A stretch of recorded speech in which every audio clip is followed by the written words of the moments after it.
नमस्कार मित्रांनो, माझं नाव प्रसाद आदमाने। मी हे यूट्यूब चॅनल चालू केलेलं आहे ओम महादेव जय महाकाल सगळ्यांना।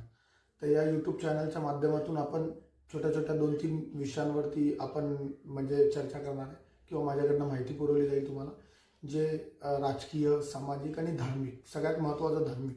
कारण की आजच्या युगामध्ये हे कलियुग चालू असल्यामुळे धर्माच्या बाबतीमध्ये आणि देवधर्माच्या बाबतीमध्ये आपल्या लहान लहान मुलांना महाभारत, रामायण किंवा अन्य काही जे प्रसंग घडले आपल्याकडे, जे सनातन धर्मामध्ये ज्या काही गोष्टी आहेत, तर त्या आपल्या लहान लहान पोरांपर्यंत पोहोचल्या पाहिजे। तर हा व्हिडिओ अवश्य आपल्या लहान मुलांना दाखवा। आजच्या तारखेमध्ये जे कलियुगामध्ये जे घडतंय, त्या कलियुगामध्ये कुठल्याही प्रकारची विचारधारा राहिली नाही, कुठल्याही प्रकारची एथिक्स राहिलेली नाही।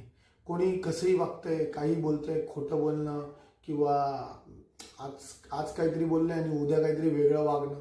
तर या सगळ्या चालू असलेल्या सगळ्या गोष्टींमध्ये आपण कधी कोणाशी कसं वागायचं हा आपल्याला नेहमी प्रश्न पडतो। मग आपण काय करतो की एक तर आपण सगळ्यांशी चांगलं वागतो, म्हणजे वाईट विचारधारा करणाऱ्यांशी पण चांगलं वागावं लागतं, किंवा मग आपण सगळ्यांशी वाईट वागतो तर चांगल्या लोकांबरोबर पण आपण वाईट वागून देतो।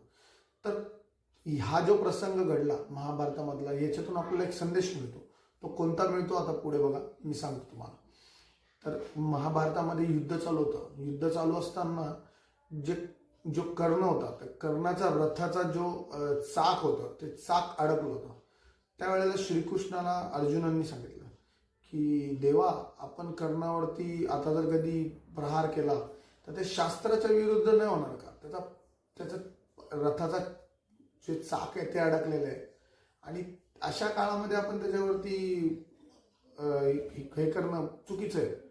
तर श्रीकृष्णाने अर्जुनाला त्यावेळेला सांगितलं, का बरं, जेव्हा तुझ्या बायकोची साडी काढण्याचा प्रयत्न झाला ते शास्त्र प्रमाणित होतं का? कुठल्या प्रकारे तुझा जेव्हा मुलगा खालती पडलेला होता, त्याच्या डोक्यावरती पाय ठेवला बरोबर, तो व्यवस्थित ते प्रमाणित होतं का? किंवा त्याला कुठल्या प्रकारची शास्त्राची मंजुरी होती का? तर ते सुद्धा शास्त्राच्या विरोधातच होतं। तर याच्यामध्ये कुठल्याही प्रकारची एथिक्स, कुठल्याही प्रकारचे शास्त्र, कुठल्या प्रकारची विचारधारा जर समोरचा ठेवत नाही, त्यावेळेला आपण का ठेवावी? श्रीकृष्णाचा सांगण्याचा बोध या प्रसंगातून एवढाच होता की समोरचा आपल्याशी कसा वागलाय त्याचनुसार आपण पण त्याच्याशी वागायचं। मी जे पहिला प्रश्न विचारला होता की आपण पहिला प्रश्न जो घेतला होता की आपण कसं वागलं पाहिजे कोणाशी, तर समोरचा जसा वागतो त्याचप्रमाणे आपण वागलं पाहिजे। एथिक्स आणि शास्त्र किंवा कर्म किंवा विचारधारा, तुम्ही काही म्हणा, ती आपण त्याच वेळेला ठरवू ज्या वेळेला आपल्याला समोरच्याची विचारधारा माहिती असेल आणि समोरचा आपल्याशी कसा वागतो ते माहिती असेल।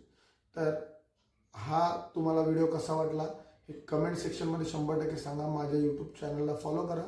अशा अजून वेगवेगळ्या नवीन चांगल्या चांगल्या धार्मिक गोष्टींवरती मी तुमच्याशी चर्चा करण्यासाठी परत येणार आहे।